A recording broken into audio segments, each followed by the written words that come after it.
Assalamualaikum warahmatullahi wabarakatuh. Waalaikumsalam. Alhamdulillah, alhamdulillahirabbil alamin. Wa bihi nasta'inu ala umuri dunya waddin. Wa sallallahu ala sayyidina Muhammadin wa ala alihi wa sahbihi ajmain. Ilahi anta maqsudi wa ridhoka matlubi. Atini mahabbataka wa ma'rifatak. Amma ba'du. Hadirin pemirsa, sahabat Ustadz Kampung DMT yang saya hormati dan Allah Ta'ala muliakan. Pertama-tama saya ingin berdoa kepada Allah Subhanahu wa Ta'ala untuk diri saya dan untuk sahabat semuanya. Mudah-mudahan kita semua selalu ada dalam lindungan rahmat Allah Subhanahu wa Ta'ala, dan mudah-mudahan kita semua diberikan keistiqomahan oleh Allah Subhanahu wa Ta'ala melaksanakan semua perintah-perintah Allah dan menjauhi semua larangan-larangan Allah Subhanahu wa Ta'ala. Sahabat Ustadz Kampung DMT, saya akan melanjutkan kajian yang berjudul yang membatalkan wudhu atau yang menggugurkan wudhu. Baru kemarin Pak Kamim baru 4 ya. Ya. Sekarang yang kelima ya. Ya. Yang kelima itu yaitu yang membatalkan wudhu. Insya Allah akan saya bahas dengan sekilas. Mudah-mudahan ada pertolongan Allah Subhanahu wa Ta'ala. Amin ya Allah ya Rabbal alamin. Wal khamisu masu farjil adamiyyi bibatinil kafi. Yang artinya Pak Kamim, batalnya wudhu yang kelima itu adalah menyentuh kemaluan manusia, baik yang menyentuhnya itu laki-laki sama menyentuh laki-laki lagi, laki-laki sama laki-laki, atau perempuan sama perempuan, itu membatalkan wudhu. Contoh upamanya Pak Kamim, laki-laki kijaen menyentuh kemaluan diri pribadinya, maka itu batal wudhu. Kalau mau sholat harus wudhu lagi. Atau menyentuh kemaluan orang lain, contohnya kijaen menyentuh kemaluan Ki Kholid, maka kijaen juga itu batal wudhunya. Baik perempuan sama perempuan, upamanya marmoah menyentuh kemaluan diri pribadi, dia batal wudhunya. Atau menyentuh kemaluan saudaranya, upamanya jenab, itu juga batal wudhunya. Patokan alat kelamin itu Pak Kamim yang membatalkan wudhu, batasnya kalau laki-laki, mohon maaf ini bukan porno, tetapi supaya ia jelas, karena ada kaidah segala sesuatu Pak Kamim bisa kearti dengan adanya contoh. Kata kaidah al asya'u wadihatun bil amsal, yang artinya semua sesuatu bisa jelas dengan adanya contoh. Contoh, Pak Kamim punya anak pengen beli peci. Kalau dulu pecinya mereknya peci Haji Iming ya, atau cap mata Pak Kamim ya. Kata anaknya, bapak beliin peci yang sebelah. Pak Kamim gak ngerti masa peci sebelah. Merek apa, Dek? Merek cap mata. bingung peci sebelah. Dia bawa contohnya, ini Bapak pecinya. Oh iya sebelah ya. Peci itu tidak satu sebelah, karena yang satunya belah. Kalau nggak belah, bagaimana masukinnya peci ke dalam kepala ya gitu. Jadi itu peci itu bisa jelas Pak Kamim itu dengan adanya contoh. Jadi ini contoh juga bukan porno, mohon maaf pemirsa. Yang batal wudhu itu yaitu laki-laki memegang ininya, penisnya. Jadi semua penisnya, bagian depan, bagian belakang, atas atau bawah itu membatalkan wudhu. Bagaimana Pak Kamim kalau telurnya yang tidak megar-megar itu telur, itu megar-megar eta telur teh gitu, tiba heula kitu wae, wah genamahan teu ngurangan. Nah, kalau megang telurnya, menyentuh telurnya itu tidak batal wudhu. Atau menyentuh tempat yang jadinya bulu. Nah, jadi tempat yang jadinya bulu itu, mohon maaf, apa ini? Di atasnya. Di atasnya, atas penis. Nah, itu juga tidak membatalkan wudhu. Kalau batas kelamin perempuan yang membatalkan wudhu itu Pak Kamim apanya? Mohon maaf, ini juga bukan porno supaya lebih jelas. Jadi yang batal itu menyentuh alat kelamin perempuan, yaitu mohon maaf, yang batalnya itu antara dua bibir. Dua bibir perempuan yang titik pertemuan. Nah ini mohon maaf, contoh ini lah, ini bibir, ini bibir. Nah yang ininya, yang batalnya. Jadi megang ini, nyentuh ini batal. Bagaimana Pak Kamim kalau seandainya nyentuhnya nyentuh tempat jadinya bulu? Mohon maaf ya, itu juga tidak membatalkan wudhu. Dan yang membatalkan wudhu itu Pak Kamim yaitu menyentuh apa liti. Nah, liti itu dibalikin ya, bacanya apa? Nah, kalau Pak Kamim itu repahnya apa? Kacang lah ya, mohon maaf supaya jelas.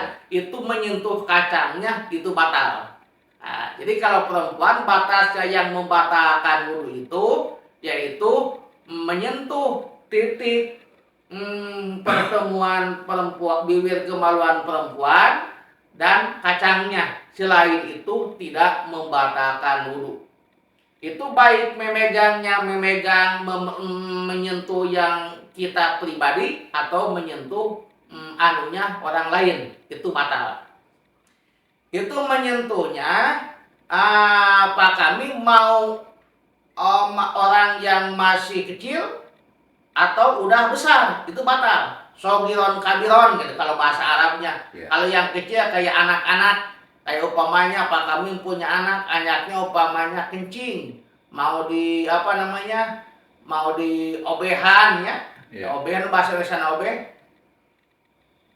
Jebokin ya. Nah, itunya kepegang, itu juga batal. Walaupun anak kita, walaupun kecil atau besar. Kayak kita punya bapak atau kakek sakit, mohon maaf, itu kakeknya sakit, upamanya kita udah punya wudhu, mau dipakein apa, pempes, anunya kesentuh, nah itu juga batal. Nah gitu ya.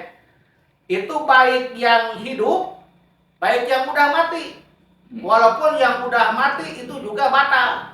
Upamanya kita memegang anunya yang udah meninggal, mayit. Nah, itu juga batal.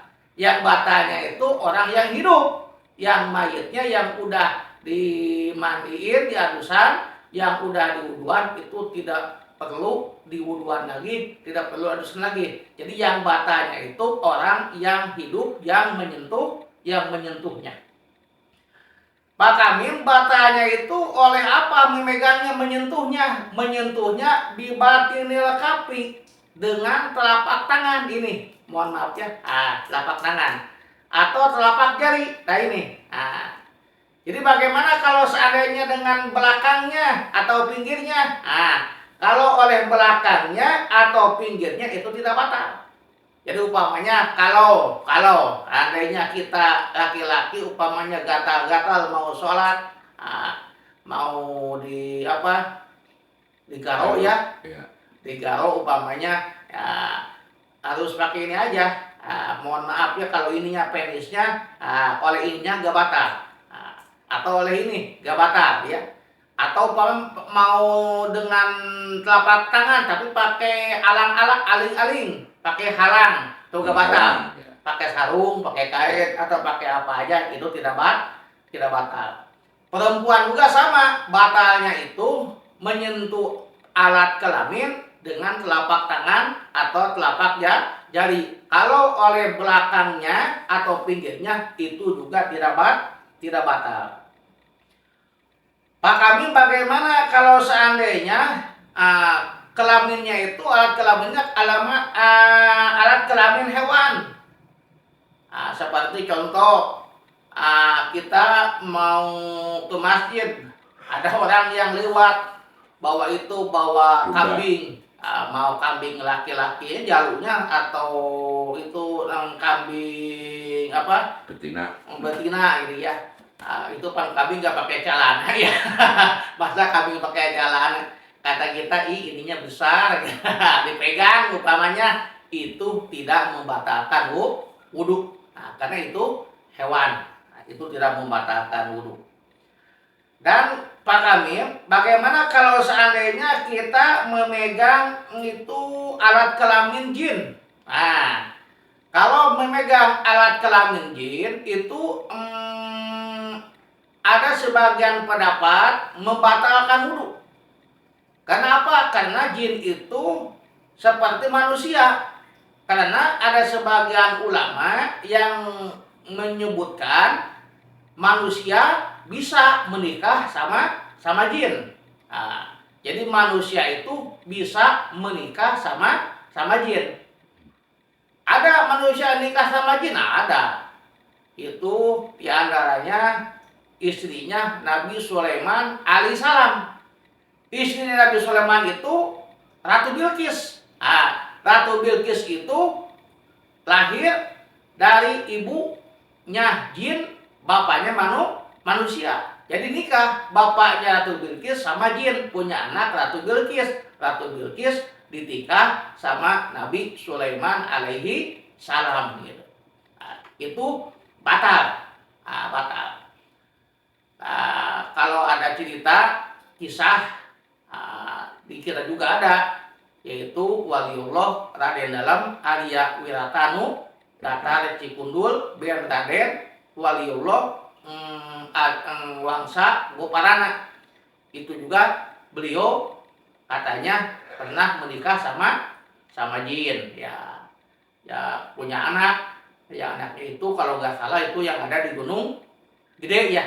Gunung Gede bukan gunung besar lah. Gunung Gede kalau kayak ada gunung atau menyebut gunung besarnya Gunung Gede walaupun ada Gunung Gede Jangan terlalu apa. Pak Kamil lagi apa? Lagi makan sama apa?